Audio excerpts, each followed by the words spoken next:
অনেক তাবড় তাবড় মিস্ত্রিরাও বাড়ির সিঁড়ি তৈরিতে অনেক বড় বড় ভুল করে বসেন। কিন্তু আজকের এই ভিডিওটা এমনভাবে বোঝাবো যে মিস্ত্রির যে কোনো ভুল আপনি সঙ্গে সঙ্গে শুধরে দিতে পারবেন, ঠিক এমনভাবে। আপনি এই সিঁড়িটা কোনোদিনও ভুল কাজ করতে পারেন না, সিঁড়িটা ভুল ছাড়া ইঞ্জিনের মতো বানাতে হবে। এমনকি শুধু মিস্ত্রি নয়, লেবাররাও পারবে।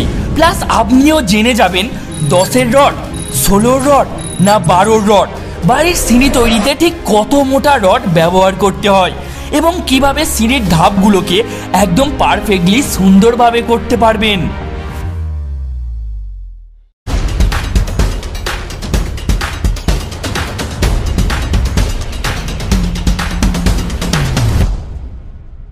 প্রথমেই বলি বেসিক পয়েন্টস। মনে রাখবেন, সিঁড়িটা যেখান থেকে শুরু হচ্ছে সেখানে যেন অবশ্যই বিম থাকে, আর ওই বিম থেকেই সিঁড়ির রডগুলো বার হবে। এখন আপনি যদি বড় স্প্যান অর্থাৎ বেশি চওড়া বিশিষ্ট সিঁড়ি করতে চান, তাহলে সিঁড়ি ঢালাই অবশ্যই 12 mm রড ইউজ করবেন, যা সেন্টার টু সেন্টার 5 ইঞ্চি বা 6 ইঞ্চি গ্যাপ রেখে পরপর রডগুলি দেবেন। কিন্তু আপনি যদি নর্মালি 3 থেকে 3.5 ফুট চওড়া বিশিষ্ট সিঁড়ির ধাপ করতে চান এবং অতি সাধারণ মানুষ হন, মানে টাকার অসুবিধা থাকে, তাহলে 10 mm রড সিঁড়িতে ইউজ করবেন। তবে খেয়াল রাখবেন, এক্ষেত্রে রডের গ্যাপ 5 ইঞ্চির বেশি একদমই যেন না হয়। এবার আসি নেক্সট পার্টে। দেখবেন কোনো মানুষ যদি প্লেনে করে কোথাও যায়, তাহলে বলে আমি ফ্লাইটে যাব, মানে বাতাসের মধ্যে ভেসে যাবে। ঠিক তেমনই সিঁড়ির এই পোর্শনটা একটা জায়গা থেকে উঠে ভেসে আছে, তাই এটাকেও বলা হয় সিঁড়ির ফ্লাইট। আবার দেখবেন প্লেনের যখনই নামার সময় হবে তখনই বলা হয় যে প্লেন ল্যান্ডিং করবে। ঠিক তেমনই সিঁড়িটা যেখানে রেস্ট করবে অর্থাৎ নামবে, সেগুলিকে বলা হয় সিঁড়ির ল্যান্ডিং। এই যে জায়গায় এখন পা দিয়ে রয়েছি, এগুলোকে বলা হয় ট্রেড, যা মিনিমাম 11 ইঞ্চি হতেই হবে, তার কম কখনোই করবেন না।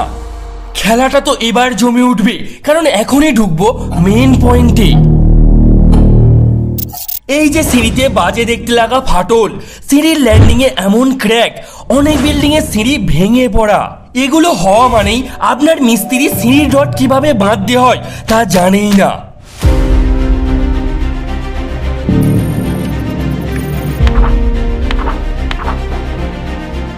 আচ্ছা, কেমন হবে আজ আপনি যদি নিজেই সবটা জেনে যান?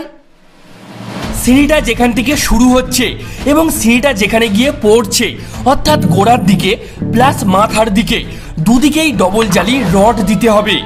কিভাবে দিতে হবে তা একদম জলের মতো বুঝিয়ে দেব।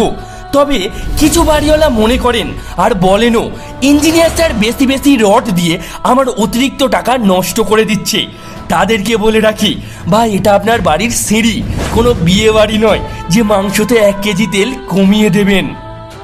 যেখানে যতটা প্রয়োজন একটা ইঞ্জিনিয়ার সেখানে ঠিক ততটাই মাল মশলা দিতে বলেন, তা না হলে মিস্ত্রির কথাতে বাড়ি বানাতে গেলে ঠিক এমন দশাগুলো পরবর্তী সময়ে চোখের সামনে জল জল করে দেখতে পাবেন। শুনুন, সিঁড়ির প্রথম ফ্লাইট আর দ্বিতীয় ফ্লাইট, প্রতিটি ফ্লাইটের গোড়ার দিকে আর মাথার দিকে L/3 অনুযায়ী ডবল জালির রড অবশ্যই বাঁধবেন। L/3 মানে একটা ফ্লাইটের লেন্থ বা দৈর্ঘ্য যদি 9 ফিট হয়, তাহলে ওই 9 ফিটকে অর্থাৎ দৈর্ঘ্যকে সবসময় 3 দিয়ে ভাগ করে যা পাবেন সেই জায়গাটুকুতেই ডবল জালি রড দিতে হবে।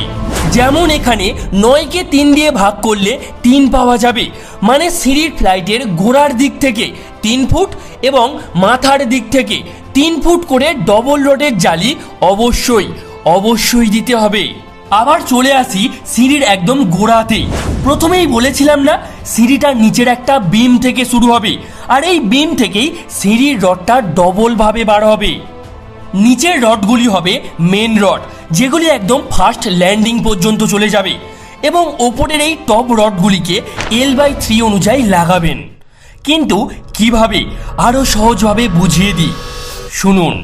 টপ রডগুলিকে প্রথমে এইভাবে বাঁকিয়ে রাখবেন, এরপর মেন রডের ওপর 5 ইঞ্চি গ্যাপ দিয়ে আড়াআড়িভাবে রড বেঁধে নেবেন এবং লাস্টে টপ রডগুলিকে জালির ওপর ফেলে টোটালটা বেঁধে দেবেন।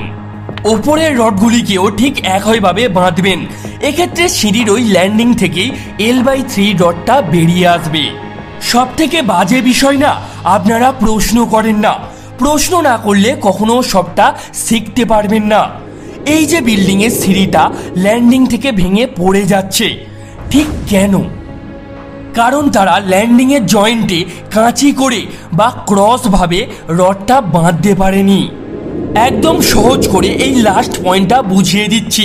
দেখুন, সিঁড়ির নিচ থেকে যে মেন রডগুলি আসছিল সেগুলিকে বাঁকিয়ে ঠিক এইভাবে ল্যান্ডিংয়ের বিমের ওপর থেকে নিয়ে যাবেন এবং ল্যান্ডিং থেকে L/3 যে রডগুলি নিচে রয়েছে সেগুলি সিঁড়ির রডের টপে মানে ওপরে চলে আসবে। আরও একবার বলছি, ভালোভাবে বুঝুন। সিঁড়ির নিচ থেকে যে মেন রডগুলি আসছিল সেগুলিকে বাঁকিয়ে ল্যান্ডিংয়ের বিমের ওপরে চলে যাবে এবং ল্যান্ডিংয়ের নিচের রডগুলি সিঁড়ির ওপরে এসে ডবল জালি তৈরি করবে, যার ফলে এইভাবে একটা ক্রস অর্থাৎ কাঁচি তৈরি হবে, যেটা আপনার বাড়ির সিঁড়িকে কখনো দুর্বল বা জীবনেও এমনভাবে ভাঙতে দেবে না। আপনার সাইডে সিঁড়ি ঢালাইয়ে কি কি সমস্যা দেখতে পাচ্ছেন তা আমাদেরকে জানান, আমরা দেব সলিউশন। এই ছিল আজকে সিঁড়ির সম্পূর্ণ ভিডিও। কিন্তু ভিডিওর কোনো পার্ট যদি আপনাদের বুঝতে অসুবিধা থেকে থাকে তাহলে সেই পার্টটুকু অবশ্যই আবার দেখুন। এছাড়াও আপনি সিঁড়ি সম্পর্কিত বা বিল্ডিং সম্পর্কিত যে কোনো প্রশ্ন কমেন্ট বক্সে কমেন্ট করতে পারেন, আমি অবশ্যই উত্তর দেব।